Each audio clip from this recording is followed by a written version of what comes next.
Yeah, so thank you everybody so much for joining us here. Before we begin, I'd like to just invite everybody to settle in, take a deep breath, get comfortable for where you are, and just arrive.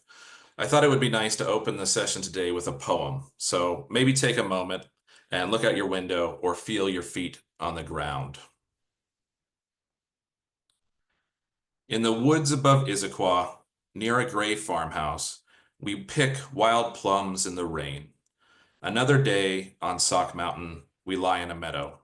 A bird jolts a stalk of fireweed, so the light seeds drift over us and down the slope. Far below, the Skagit River winds towards the sea, turning like a pattern of old jade. And that was a poem by Robert Sun, a poet of the Ish River country and what we now know as the Salish Sea. Just to start, we have an incredibly geographically diverse group here today from around the world. And so to get started, I thought it'd be fun to just invite us into the space with a simple activity.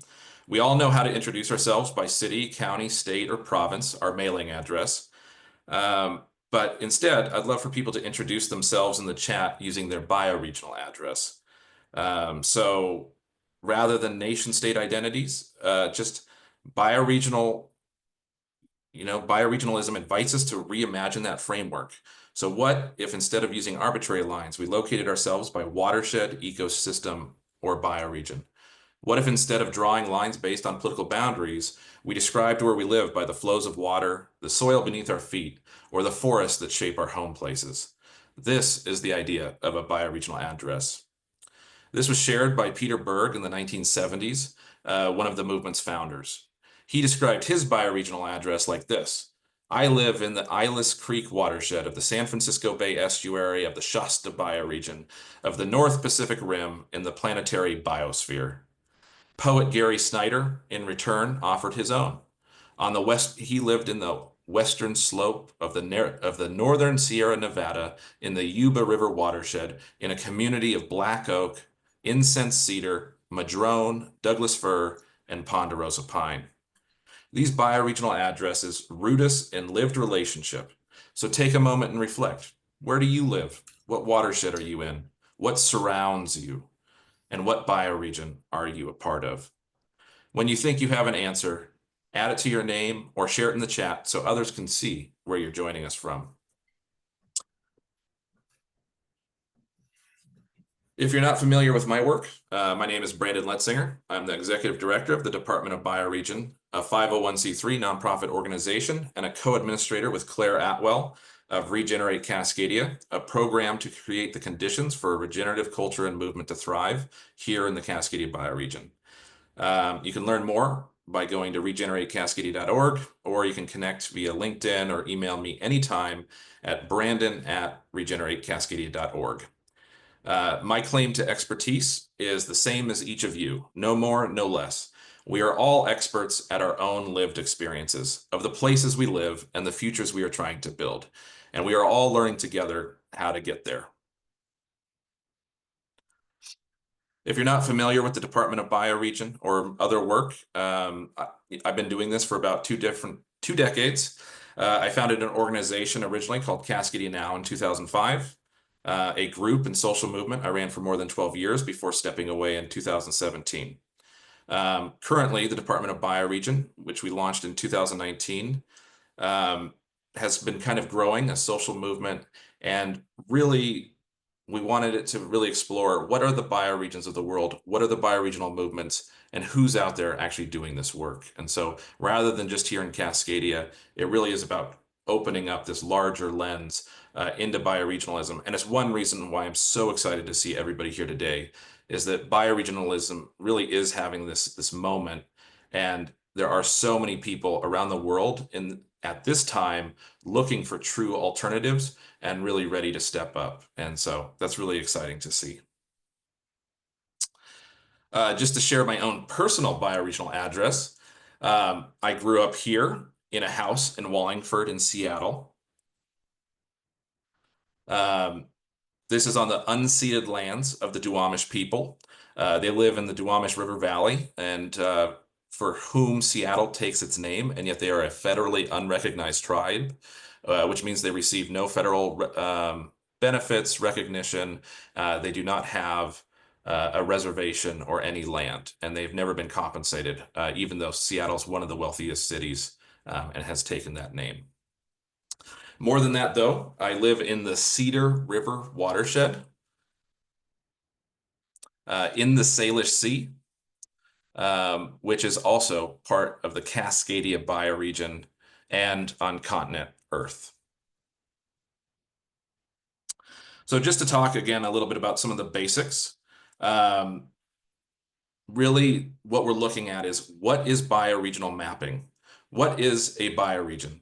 What layers and connections are important to each place? And how do we map the stories left off traditional maps to develop the frameworks needed to steward our homes? More than just human communities, what is the bioregion of a humpback whale, a monarch butterfly, a salmon, or a falcon?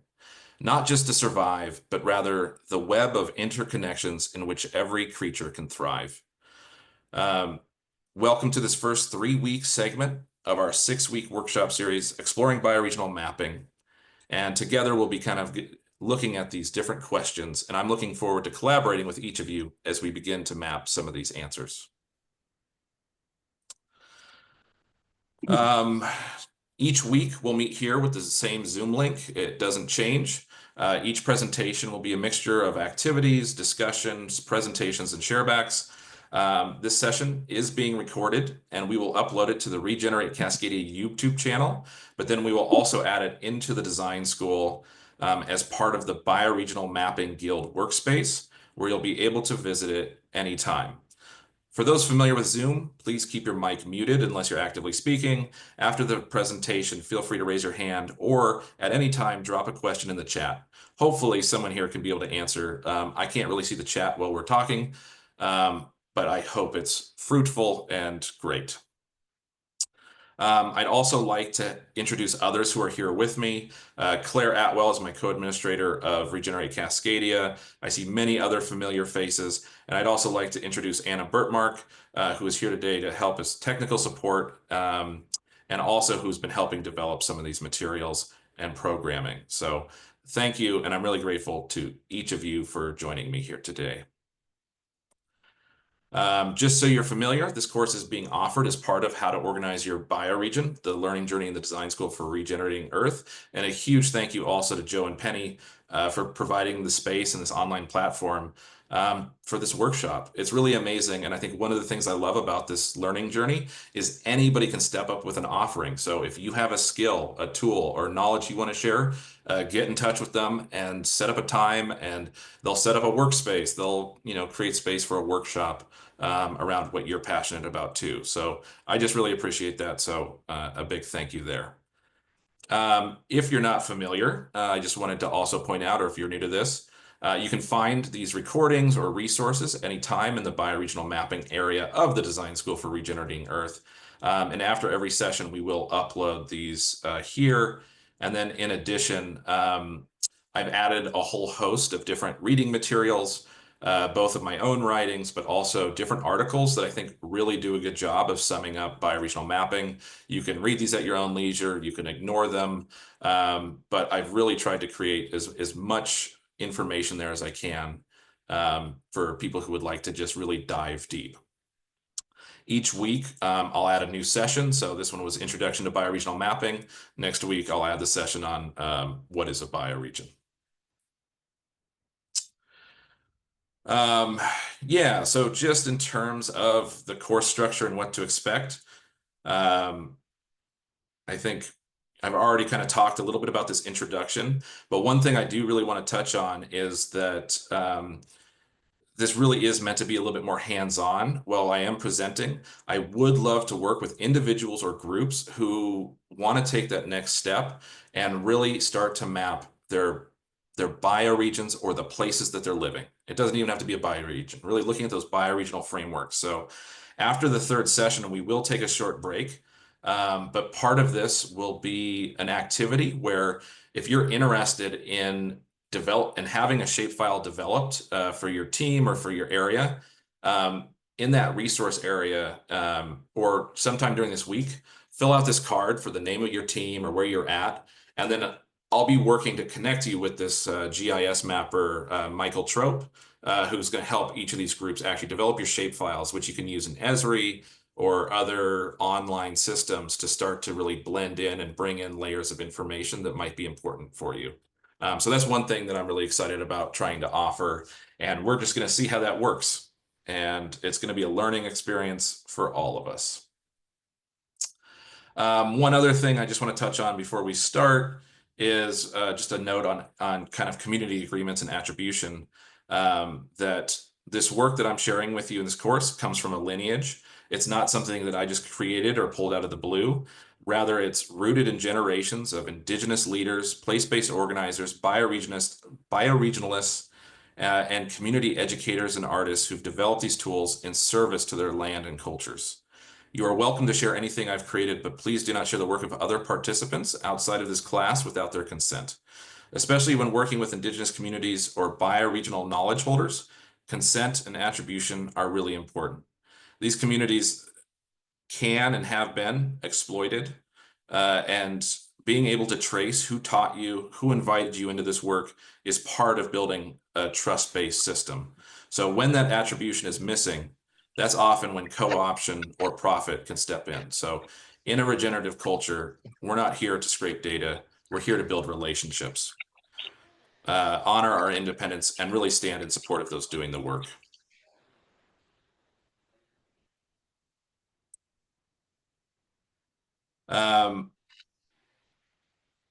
Yeah, and so with that, I would love for each of you to really think about for a moment, why are you here? What do you want to get out of this course? And just as importantly, what purpose do you want or hope that bioregional maps and atlases might be able to serve in your own work? For me, and I think a lot of people interested in organizing our bioregions, it begins with the realization that there is a deep learning and unlearning that we need to do. The frameworks that we need don't fully exist yet. They need to be created, and we have to create them actively. None of that is easy, and yeah, none of this is easy, and we've been trained to expect other people to do this for us. And over time, given responsibility for the things, we've put the responsibility for these things in the hands of others and into the hands of governments and corporations, which might not have our best interests at heart. So just as important as the maps and outcomes themselves is having a process that can guide us through identifying these appropriate scales, the bioregional layers that emerge and require our attention, language that we can use together, and how we can support people doing this work. As we move through this process, we must always ask, who is creating our maps, for what purpose, and whose voices are being left off of these maps? I hope that together we can begin to develop that shared coherence, context, and language, and ultimately a community built on trust, so that we can each take action in our own homescapes, but in mutual support of one another. So, with all of that being said and out of the way, I'd love to invite the question of, what is bioregional mapping?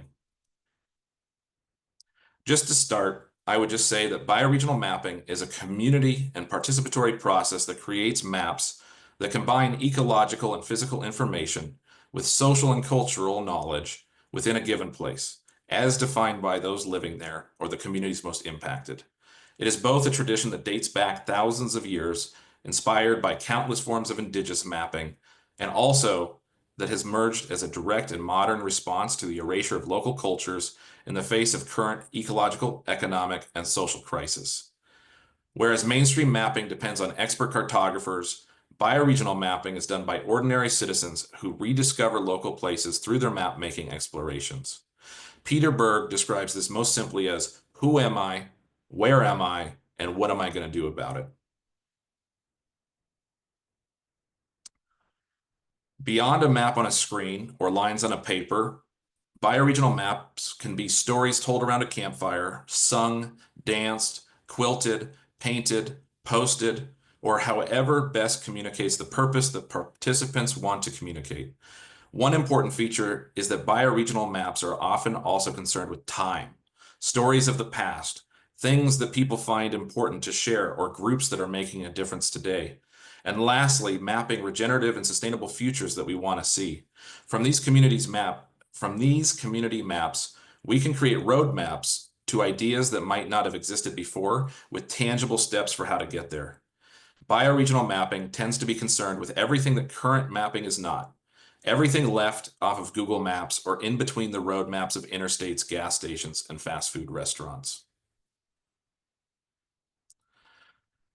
So, with all of that being said, I'd love to just take a minute and kind of look at these maps for a second. What information can we gather? What are the layers missing? And what are some of the frameworks that might be important to know about? Looking at the familiar map above, what needs to be added to the kind of maps that we use every day? What are the things we find special, left off of normal maps, that are important to understand for the world around us and the places we call home? If these things aren't on a map, policymakers, developers, companies, planners, and governments will not effectively see them. So how can we map what's important to us, our stories, our perspective, our cultures, and the things that we depend on for daily life? How do these change with the passes and seasons of time? The answer is by mapping. And by creating maps, not only do we get new senses of our world and homes for our purpose, but we can also create resources for others, which can then be recognized by those policymakers, planners, and organizations, and we can actually use to pressure for change. In the maps shared, you can start to glean some knowledge. And that's kind of what's cool about bioregional maps. It's based on physical realities. It's based on realities that you can see from space. Not just one layer of a couple lines, but rather it's layer after layer after layer of information that all blends together and emerges. So from what you just saw, you can see that about 97% of Australia lives in the 70 largest towns and cities, roughly 50% in the two largest metropolitan area, and 85% of all of Australia lives within 50 kilometers of the coast. What do you think that means that Australia needs to be considering in terms of climate change? Unlike traditional maps that are often a single layer, bioregional maps are generated from those many layers. This can include landscape features, animal migration patterns, native plants, cultures, languages, and out of which will emerge this holistic image of a place built from the ground up that's better representative of the place, the people, and the ecosystem. Straight lines are often imposed on the landscape, dividing natural and geographic features. Using bioregional boundaries, we can recognize more natural areas of commonality, whether for policy, protecting a natural area that stretches across, say, a national or city boundary, for measuring inputs and outputs, for systems and infrastructure adapted specifically for a place, or for economic measures. These new maps with our values, stories, perspectives, and world observations can be the starting point of future work in these bioregions. So what about these maps? Who made these? What is the intended purpose? Speed? Advertising stops along the way? What's being left out? What's not included? And more than simply a place, it's important to understand that mapping is a shared visual language for communicating our experiences, lived realities, and narratives, and to relating to each other and the world. It is a model of the world that we as a society have deemed important and that conveys specific meaning about what we may see through the filter of our environment, our culture, and experience. Every day, more than 200 million people use apps like Google Maps, Apple Maps, Waze. For millions of people, these digital maps have become an essential part of their daily lives, traveling from home by car to work to lunch to shopping, out for an evening, then home again. These digital projections become a primary way that people interface and interact with the world, more so than going out, walking around, and actually getting involved with their hands in the dirt. This is what defines their reality and their interface with the planet. So who is defining these maps? What is included and what is their purpose has powerful implications for our society. Rather than Google Maps, I just want to actually share the picture of where this spot was. And it's really interesting. It's in an industrial area of southern Seattle, but it's also a wetlands with salmon and otter and fish swimming off the side, even though it's also one of the most heavily urbanized areas.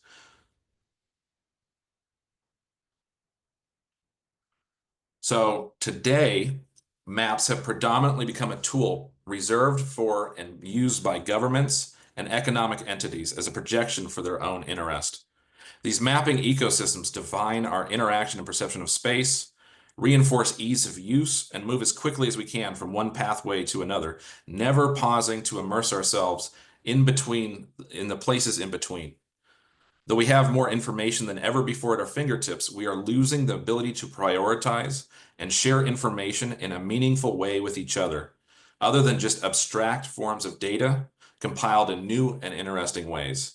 Maps are not inherent, maps are not neutral, they do not form organically. Rather, they are designed and built, constructed with symbols and icons to convey information that someone has chosen to include, likely to best convey their message, mission, and purpose, like any other tool.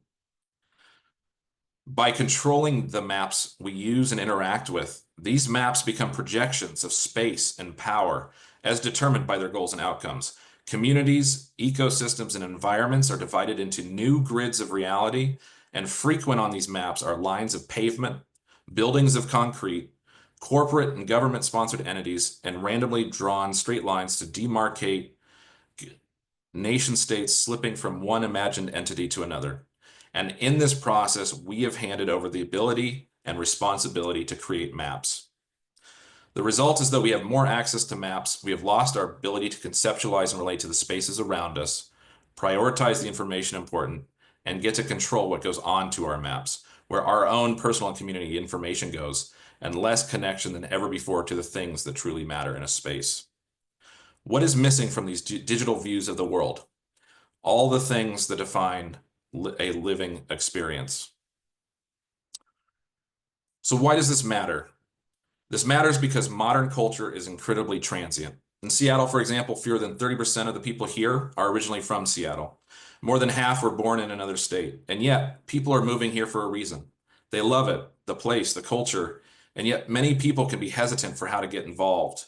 One thing I've really appreciated about Joe's work is a reminder that as soon as we enter into a place, we become a part of the story of that place, and that comes with responsibility and accountability. When we don't know the story of a place, its history, its people, its pattern, we risk harm without realizing it. We may unknowingly replicate systems of erasure or act without an understanding of the deeper context. People are often drawn to regions like Cascadia because something resonates, the land, the culture, the values. But our culture also seeks to disconnect people from place, to isolate and push people online or to the highest pay-to-play events featured through algorithms. And so many people, even with that desire, can struggle to find a way in, to connect authentically. And so that becomes one of the biggest jobs for us as bioregionalists to help people connect into the story of place. This is a foundational piece. And so in bioregional mapping, story of place is not just a background, it's foundational. It helps us see the land as layered with memory, identity, and meaning. Bioregional mapping becomes a way to surface these stories, to give voice to the histories that live in our watershed, and to make visible the cultural and ecological relationships that have shaped a place over time. It becomes our shared responsibility to make that story of place visible, to offer welcoming narratives, cultural context, and pathways into right relationship. Together, we can co-create a regenerative culture rooted in belonging, not extraction, and strong enough to invite people back into meaningful connection with the places they call home. So we simply, at our base, want to turn this into this. We want to turn this into this. And most importantly, and something that I will keep coming back to, is that no matter what the maps are that we want to create, they are meant to be used. So they're not meant to be passive or just observed, but rather it's a process, and they are meant to be created with a purpose. Bioregional maps are mapped based on what we find important, not based on what economic or national interest has the highest stake. And rather than highly trained or paid experts, it puts the responsibility and learning back into our own hands. We are all the expert. Though through knowing our backyards, it breaks down arbitrary national boundaries that are negative or toxic and leads to pathways for re-inhabitation through a subversiveness of place. As we go on, I just really wanted to share, I love this quote by Sheila Harrington, who was one of the primary editors and authors of Islands in the Salish Sea, a Community Atlas, which was a really inspirational art project that happened here in the Salish Sea in Cascadia from 1999 to 2004. But in it, in one of these articles, she has this great quote that the reason why we're creating bioregional maps is that the atlas should be used as a jumping off place for decision making about the future. From the holistic image of place that maps collectively communicate what actions could be adopted to achieve sustainability or sustainable prosperity. What priorities emerge from a survey of damaged lands and unsolved social ills? What underutilized potentials can be put to work to help achieve sustainability? The atlas can become a focus for discussions, setting a proactive plan for positive change. And I really love that. There is no such thing as good mapping or bad mapping, just different styles of maps that convey different sets of information for different purposes. By decolonizing our mapping processes, we use mapping as a tool to empower a whole generation of barefoot cartographers, every person to learn more about where they live and conceptualize pathways for a better world. Mapping then becomes a powerful tool for reclaiming our maps and a tool that tells our stories. So who controls the narrative? Historically, these maps were created by professional cartographers, but now we can actually, this form of mapping can become a form of counter mapping. And that begs the question, who or what is left out of the map, and how can that be changed? Bioregional mapping can also include watersheds. It's a grassroots technique and method for making maps that uses these different layers to kind of come together and better connect people with place. So just to take a moment to set this into context, bioregional mapping has been the dominant ways of life for the majority of human history. It has been disrupted by capitalism and colonialism in the last 200 to 500 years, where people have grown beyond the constraints of place and erased place-based alternatives and cultures. And so just to highlight this tradition of bioregional mapping as we talk about it today, really comes from the 1970s out of a movement called bioregionalism with Planet Drum out of San Francisco with Peter Berg and Judy Goldhaft. They did a lot of early work to help grow this idea. And through Planet Drum, they started to grow a network of bioregionalists, very similar to what the design school is doing today, all throughout the continent for this early bioregional movement. And they did it through bioregional bundles. And so each different bundle would feature a different poetry and artwork and maps and information on Indigenous and bioregional ways of living within the context of place. And each bundle would feature a different area. So there was one on the Pacific Rim. There was one in the Great Lakes. There's all of these really amazing, one was re-inhabiting the Hudson. And so, another one was the Rockies and Colorado. And a lot of this really helped spark a lot of early bioregional identity. And each one was created with people in these areas doing the work to create resources they thought would share and spark this bioregional identity.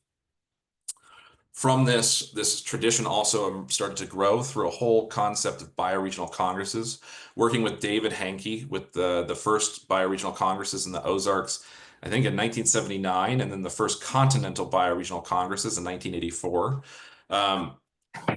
This idea of bioregionalism and bioregions and bioregional mapping really started to emerge and grow into different spaces.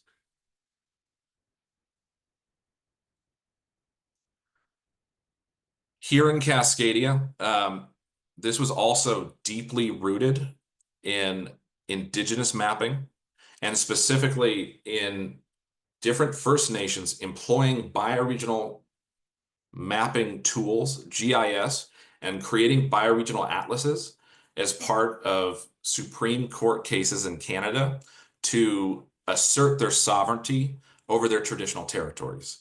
And so there are several different amazing examples of different First Nations, especially in British Columbia, employing these techniques, especially the Gitxsan, the Wet'suwet'en, the Teal-Watooth, the Chilcotin, and the Niska, all in the 1980s and 1990s, really helped pioneer the use of bioregional mapping and creating these atlases to help them preserve and protect their cultural knowledge, defend their ancestral territories.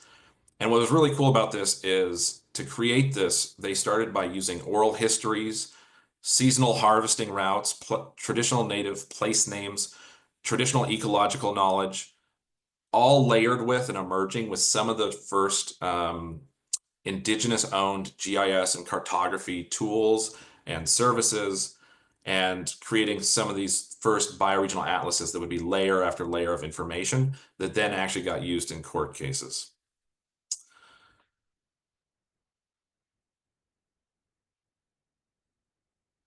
These early court cases have a direct lineage to frontline forest and community defense happening today, as pipelines are continue to I guess, be attempted to be put across their different traditional territories. And so creating these bioregional maps and atlases served as a basis for being able to assert and protect their territorial integrity. And they've been, because of that, today, they still remain some of the first frontline communities that are defending against these pipelines and extractive economies really being put into place. At the same time, the different First Nations in British Columbia were starting to look at bioregional mapping. Um, this idea kind of also exploded. It was really carried forward by one of the key people was Douglas Aberley, who was a UBC professor. He worked with a lot of those First Nations, and he published his thesis on bioregionalism in 1985.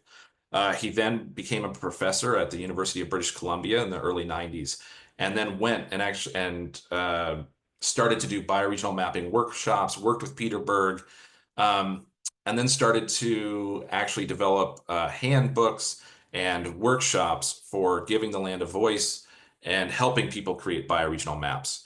This got picked up by a very active group of artists and community organizers in the Gulf Islands in the early 90s. And this really created an explosion of wonderful different community-based maps. I'll just highlight, a few of the different things were um, Islands in the Sailor Sea, a community atlas, was a book that was published, I think, in 1999, or it was a project that went from 1999 to 2004, and it helped grow the identity of the Sailor Sea. And it was a bioregional mapping process that ended up involving more than 3,000 of the island's residents of the 27,000 people living there. And through 5 years of mapping, they talked about what was important, and then they worked with local artists to create these beautiful bioregional maps that showed species that needed to be protected, different things that were special, and also was very fundamental in creating this idea of the Sailor Sea, which wasn't really even officially adopted by British Columbia or Washington until 2008, 2009, and 2010. Through these processes, people started to do bioregional atlases that helped grow this idea of Cascadia here in this region. And so it's just really powerful to see the long-lasting impact and how each of these maps is looking at different layers that might be important to think about.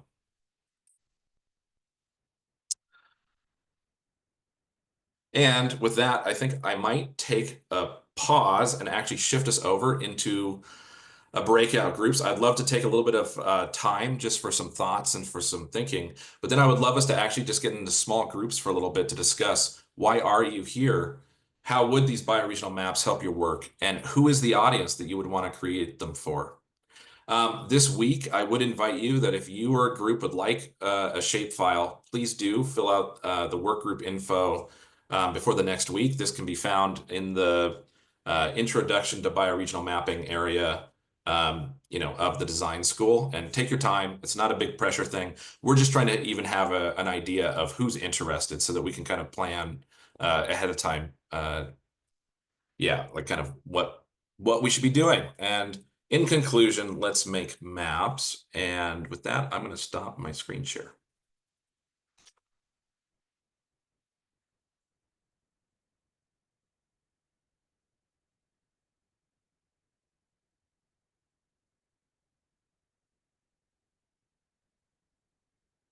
Wonderful. So I wonder, I would love to invite us, honestly, just to get into, I think we'll form some breakout groups. And I would love for people just to talk for 5 or 10 minutes about those questions of what brings you here today? What is the importance that you see of bioregional maps? And what is the audience, what would be an audience that you would like to reach out to as part of that? So give me just a minute to set that up, and we'll take about 10 minutes, and then we'll come back, and then we can just have a little period of share back comments and thoughts. So yeah, thank you, everybody.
Yeah, so welcome back, everybody. And at this point, I would love to just pause and open it up for any comments, thoughts, things that arose in your groups, or things that people would like to share, questions that people have. Hi, Brandon. Oh, can I speak? Am I okay? Go for it. This was wonderful. I was telling my partner that it was like a psychedelic experience that you were taking me through, like breaking down mapping in my own head and just exploding with new ideas about what is a map and why, what and why, who. Speaking of which, I'm very interested in this GIS thing. I'm doing a restoration of a land that has different endangered species on it, and that's actually going to be part of my platform for why we need to regenerate this land.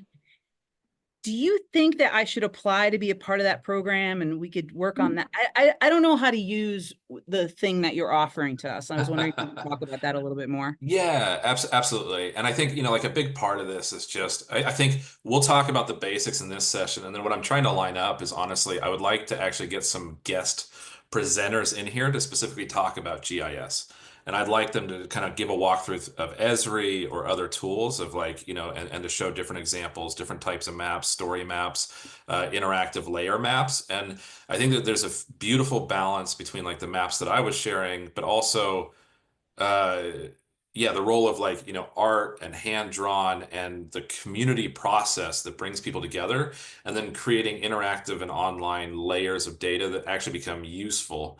And I think it also becomes very important for when we're trying to tell our stories, but also when we're starting to track information. And so when we're talking about bioregional carrying capacity or context-based indicators, or like what you were just talking about, endangered species within, we need to be able to showcase that.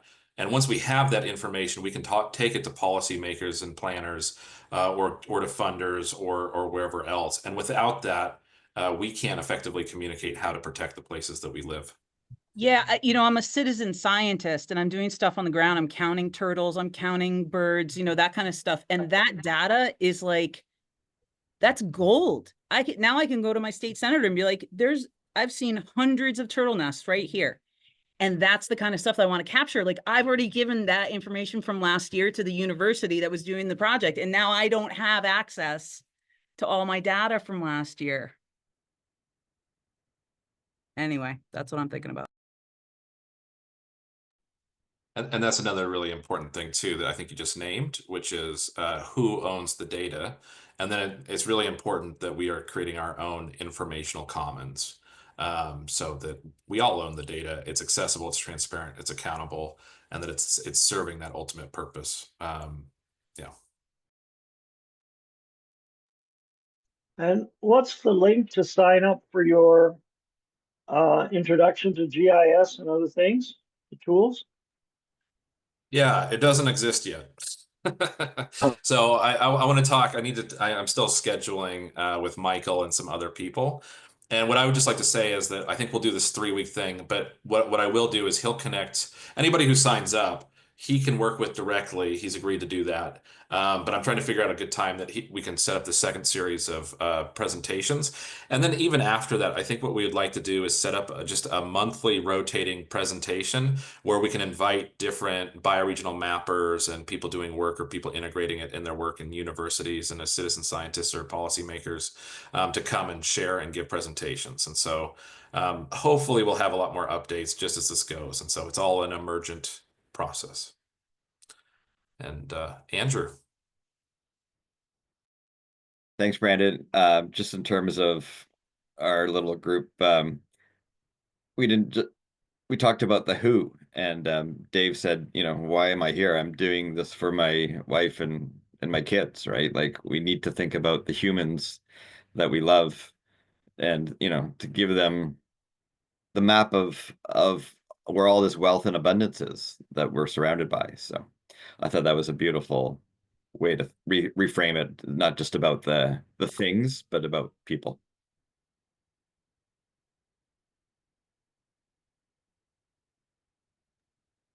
Beautiful. Thank you.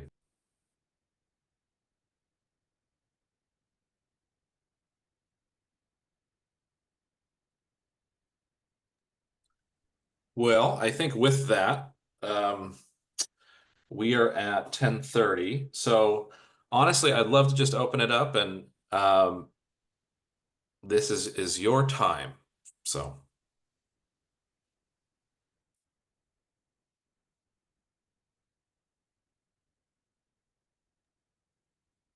are there any other thoughts or comments? Yeah, Claire.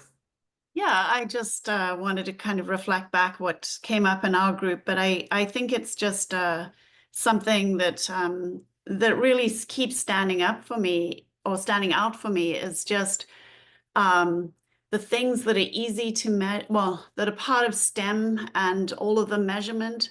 And then, what does it mean to feel a sense of connection to the land, which is much more of an embodied knowing that is a lot harder to put into data sets.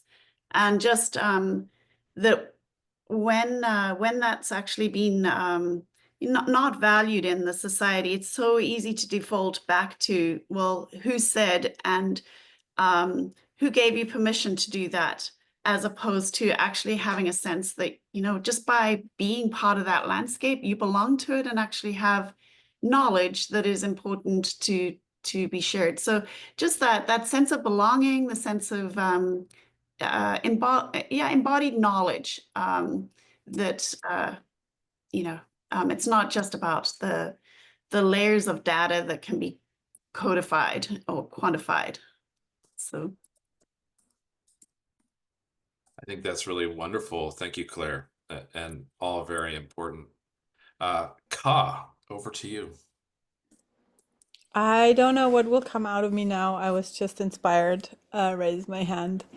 I in the course over the course of the last, I don't know, 2 years or so, I realized that this place-based stuff needs to be done, and I want to do it. And starting it here in Germany, in Berlin, and like collecting people on the way who've already been working in various parts. Like there's someone who's already doing art and with the River Spree, and there's constellations happening, and I'm just, I think I'm just understanding that my job is to kind of hear what's going on, and bring people together with these layers of complexity.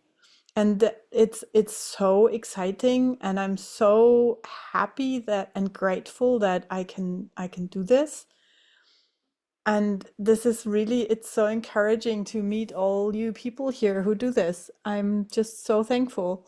And in the group that I was in the last weeks, I realized that I'm a fairy and a firefly ambassador, and that this can be said and wants to be said, and it also wants to be heard. And when I say it, people like receive it very like, that's great. This is actually what we need. And I always thought I could never say this, but it's so important to point towards the more than human and to the enchanted world as well.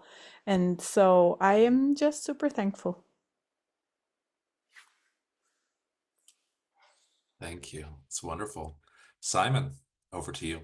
Yeah, thank you. One of the things that came up in our group was maps as mind openers.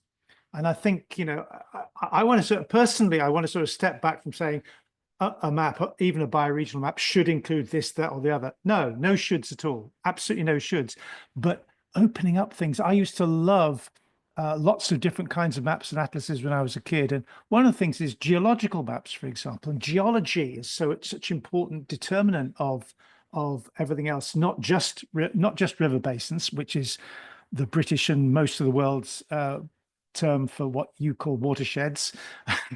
But yeah, geology, culture, all those sort of language maps and all that kind of thing. And I think, if you try and cram everything into a map, but this idea which has come up for various people, different layers, and you can choose your layer and choose your different inspiration and say, oh, I never knew that there was a a water table here or a geological kind of like structure here, which conveys the water, you know, in that way or this way, or makes it hard or soft or whatever it is. It's so yeah, maps as mind openers. Yes, thank you, please. I think maps as mind openers is wonderful. And I would just say, rather than saying bioregional map should include this or that, what I'll just say is bioregional maps should include everything. So I'll flip that around and just say that a bioregional map is simply just not a nation state map. So rather than arbitrary lines, anything that's reflective of physical realities or lived experiences or stories or, you know, ecosystems or the non-human inhabitants, anything that shows time, you know, are all bioregional. And I think what's beautiful is every different place will have a context, a way of communicating that will be unique. Some of it is also about trying to find a way that it's interoperable between our work of say, like in the design school. And a lot of it's going to be very special. But what's beautiful is when we get to build those layers about what's important to each of us, it creates those atlases and it creates, you know, layers of shared stewardship and frameworks for regeneration that maybe didn't exist and pathways to visualize it. So, and all around that shared North Star and values where we can really be doing that together. And just in terms of language, a beautiful example of like how every place is going to be different. So use your own language, use your own terms that really resonates with you and your area. And I'll just say, all the things you hate: watersheds, river sheds, food sheds, air sheds, fire sheds, river basins, water basins, drainage basins, you know, aquifers. Sure, those two. So thank you, Simon. Very appreciated. And over to you, David. Yeah, so just following on with Ka and Claire have been saying, I would love to see a relationship map. That is, who is doing what, where. And that wouldn't, it could be a major research project if it's done top down, but it could also be an opening of, tell us about what you're doing and where are you doing it and who are you doing it with and who are you connected with. And so I think that, I think just as a, I won't call it a pilot, but as a kind of throw out suggestion and see what comes back kind of research. And it would be research, in fact, but it would be a different kind. So that's what I'm thinking of. And I think that could also help us if we want to mobilize, if we want to get participation. That would be a way to start, I think.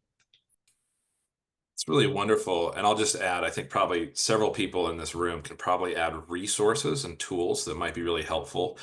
We've looked a lot at like Kumu, which is a relational database, which is also really powerful.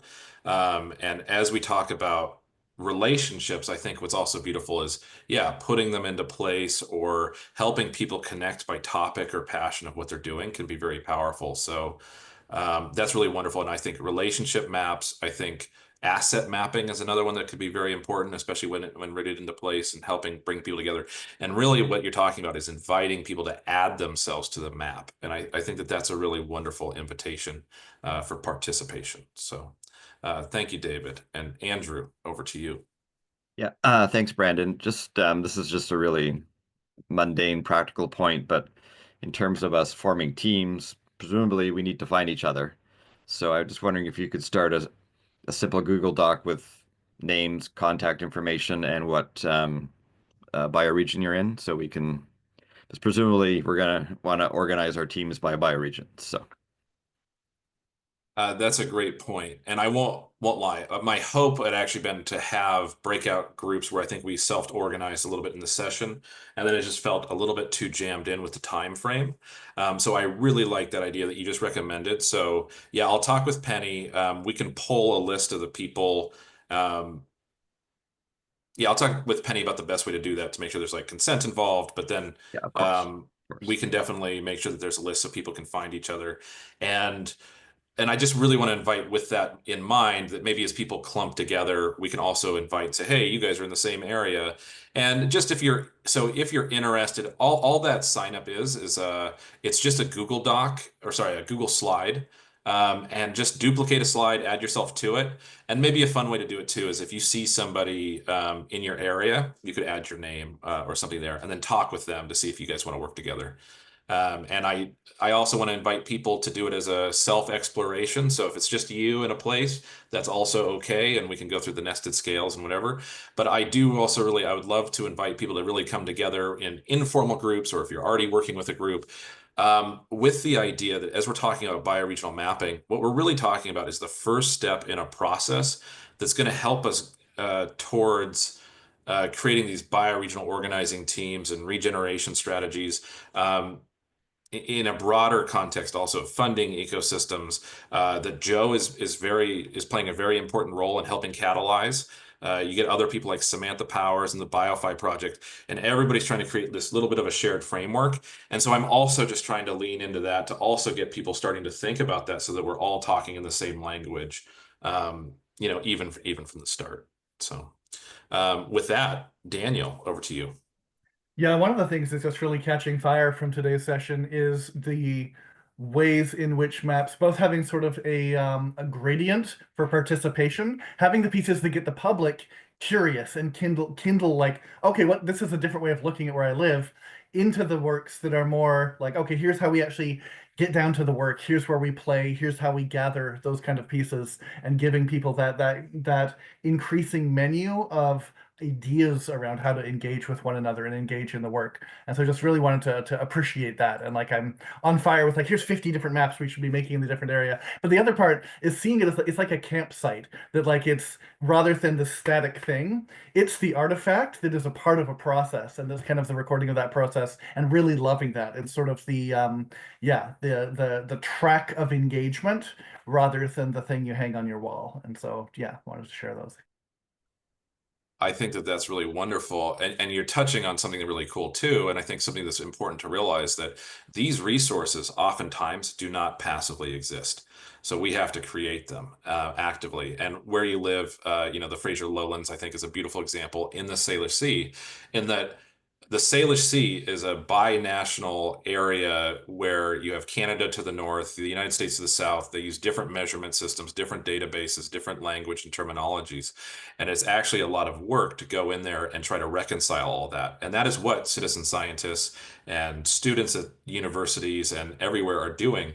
But the cool thing is when we shift into these bioregional frameworks, they actually become more effective tools for measurement, for citizen scientists, for policymakers, for knowing our areas than these artificial boundaries, right, of the United States, of Washington State or British Columbia. When we can come together and look at the whole system lens, it's actually much more relevant for the work that we're doing. And so I also just wanted to name that I love what you're talking about with the process. So it's less about, it's interesting that the questions don't change, but the outcomes do, based on who's joining the process. So how do we actually invite people into a community process where we can all really join and map what's important to us? So thank you, Daniel. That was really good. Ian from the Salish Sea. Hi there. I wanted to riff off of a few things that came up in here. I'm actually sort of leaning in really strongly already to something that David spoke to. It's kind of like creating islands of coherence in a more kind of bringing the making sense making for map making that leverages the Commonwealth of place, because there's this idea that we think we have a Commonwealth and we live in a Commonwealth. And I would argue that there is no such thing as a Commonwealth, and we have to build that ourselves. There's this term that's been projected on us by royals, and there's no such thing as a Commonwealth. That's us. That's our journey to create together. It's so crucial, the importance of interoperability. And I've just been really thinking about actually doing an incubation on Salt Spring Island here, where I live in Salish Seas, of creating layers of Commonwealth of what's happening on the island, the assets, the things that are happening here, as a way to make it's such a perfect island to create a small little incubation of an opportunity to then, dunk in next door to me, doing the same exact thing with the same exact platform and fleshing out their data that they have in place, and it just becoming this thing that kind of organically becomes everywhere, and obviously not just next door, but everywhere else too. And I think all you really need to do is make that island of coherence of one platform to then have interoperability. And I'm really want to send that one home about it. If we can just make one place where all the things can connect to, like puzzle pieces, our job is going to be so simple, because every filter can go on top of that place, on top of that one space. And it feels like a very simple thing to do. And I'm really excited to be in a group where there's so many people already thinking about things even beyond what I've thought about, and then fractals of what I've thought about. So thank you for that. That's awesome. And I think you're touching on something that's really cool, which is how are we inviting people in to think like on the scale of a landscape? I think that that's a really powerful thing. So rather than silos or these individual things or different sectors, it really is like, how do we think together on the scale of a watershed or drainage basin? How do we think together on a scale of a regional ecosystem? Or in the terms of even a bioregion, you know, how do we need to work together if we're talking about the bioregion of a migratory bird? So that actually might mean that we have to work together in different bioregions to create, you know, that, or maybe we're talking about salmon, or maybe we're talking about humpback whales, and that can change. And these conversations will change depending on that framework. The other thing, though, that you touched on with with kind of that interoperable piece is also really focusing on the power of what happens when like people are doing all of the same, like very similar work, but it's different in every place.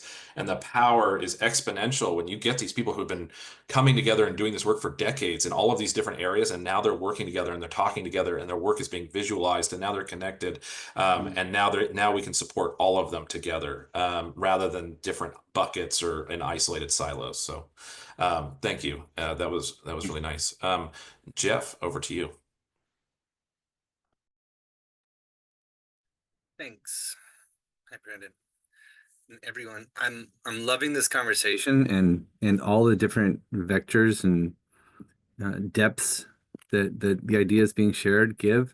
I just want to give voice to a concern that I have, and maybe others share it, and I just want to put it out there as something we can collectively consider, you know, as we go through these mapping projects. And that's just kind of given thing like the current political climate in the United States, and that the result of most of these mapping efforts will provide a lot of deep, insightful information that could be used by someone that wanted to know who are the people I need to target. So what kind of protections, or, I mean, and once you've created a map that's public, like it's out there, but like what what are the things we can do as we're building our data sets on top of bioregional base maps that we can, you know, for the most part, keep those, you know, as safe as necessary from prying eyes or, you know, infiltrators, or, you know, not to be paranoid or anything, but, you know, data security has been shown to be lax across most social network platforms that are commercially available. So yeah, it's something in the back of my mind. I'm like, I want to know where these people are doing these things so I can connect with them. And then I'm like, whoa, if somebody knew that me and these people are doing these things, and they, you know, like that could be a vulnerability, it could be a risk. And it's just something that I want to say, because, you know, it could become a, you know, personal problem if someone's like, oh, they're doing this thing and I know where he is because he left his pin on a map, right? So that's what I got to say. I'm just curious if you're thinking about that and how you weave that in. Yeah, I think that, you know, so I had a brief mention on trust, acknowledgement, reciprocity, lineage, and then as a foundation for building trust-based systems. And I actually, like, probably out of context, it doesn't make a lot of sense, but it actually is rooted in what you're talking about, in that we really need to actually so that idea of consent is really, really important of how we're using our data. And it's about, so then it's also about places like the design school, or, you know, maybe different platforms also being protected with different levels of, like, so the design school is only available to members who are, you know, sign up and join. That's one thing. But I also actually think that this touches on the importance of us creating our own platforms and commons, that everything you just talked about doesn't change whether you have a group on Facebook or Mighty Networks or whatever. That data is owned by a corporation and they have total access to everything that you're talking about. So hopefully we can actually build healthier systems that are built on this trust and reciprocity. And that's where we want to get each other's consent before we're sharing data outside to the public. And it's okay to share it among this group, but yeah, just get permission before you share it outside of that. Dave, over to you. Thank you. One of the things that came up for me today, being, pretty new to this whole thing, but just like what maps can be, like different descriptions. I tried to pull some out to get a better understanding, and this is a list that I came up with really quickly. Like, so descriptions I heard were story of place, a shared visual narrative, sense-making tool, informational commons, a way of seeing the wealth available around us, method of storytelling. It's a thing to be used, can be used as mind openers, and as an invitation to connect. I'm sure there were more mentioned. I'm sure maybe there's a lot more that maybe we haven't talked about today, but that's, for me, being relatively new to this whole thing, that was really that hit home for me. I just wanted to share that with folks today.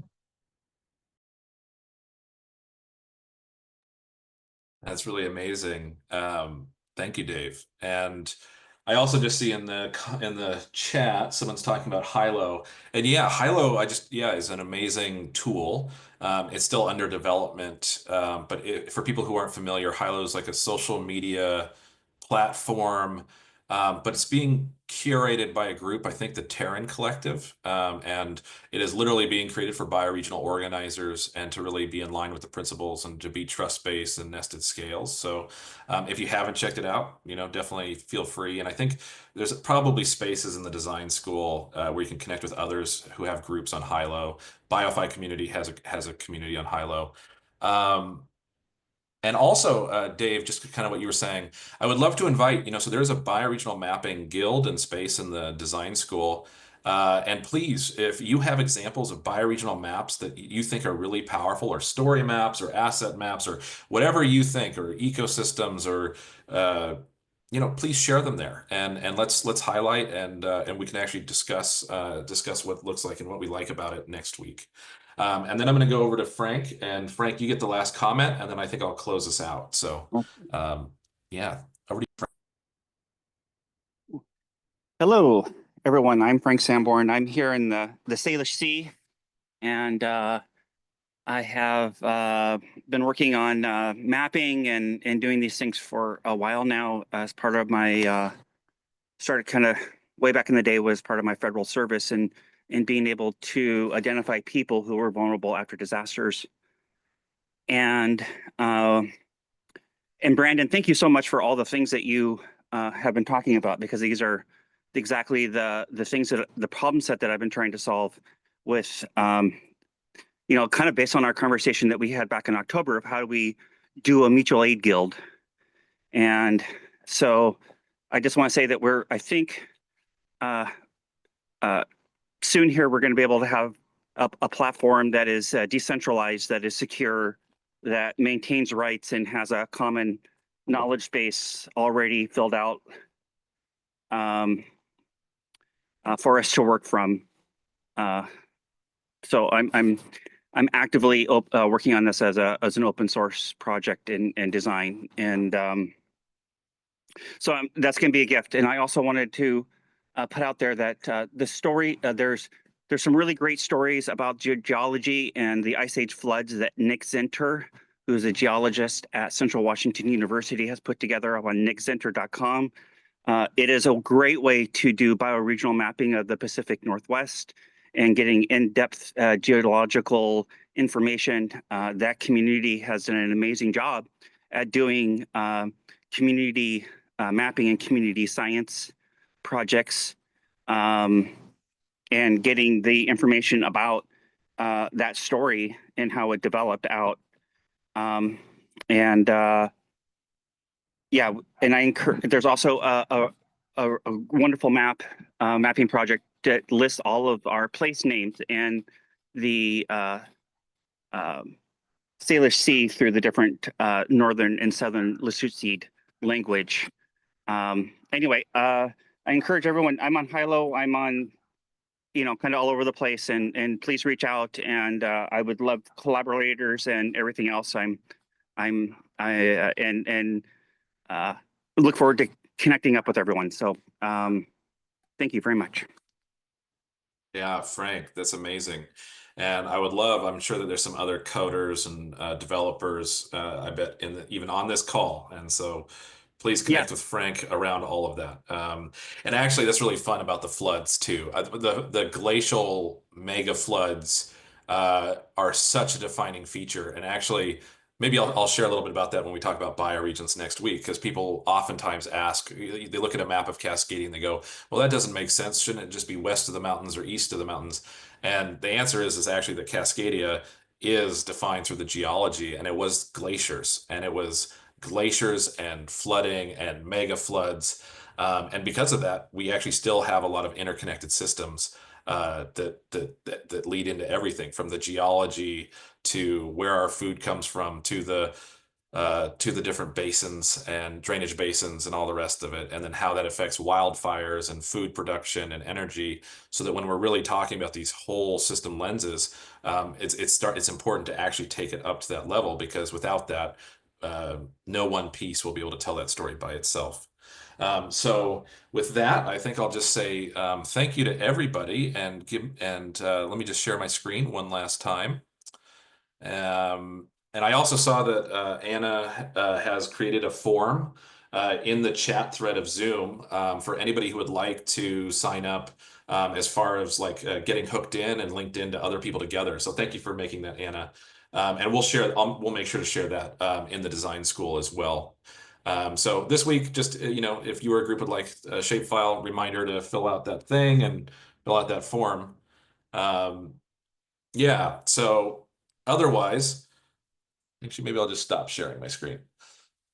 Otherwise, I did just want to close out. Actually, it was fun. Claire, I really appreciated the way that you were talking about bioregional mapping. And so it reminded me of a quote you shared with me last year. So I thought I would actually just close with this quote from Claire Atwell here in Victoria in the Salish Sea.